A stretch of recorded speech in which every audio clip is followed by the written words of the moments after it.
আসলে সরকার যদি ভেবে থাকে যে অনেকটা স্তিমিত হয়ে গেছে, আগুন আর জ্বলবে না, আগুন জ্বলেনি।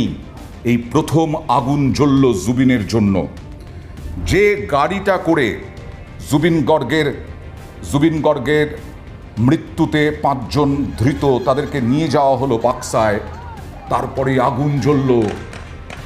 পুলিশকে গুলি চালাতে হলো শূন্যে, টিয়ার গ্যাসের শেল ফাটাতে হলো ছত্রভঙ্গ করতে, ভয়ঙ্করভাবে পুলিশের গাড়ি ভাঙচুর হলো, গাড়িতে আগুন ধরিয়ে দেওয়া হলো, কয়েকজন পুলিশ আহত হলেন, ভয়ঙ্কর ঘটনা ঘটল।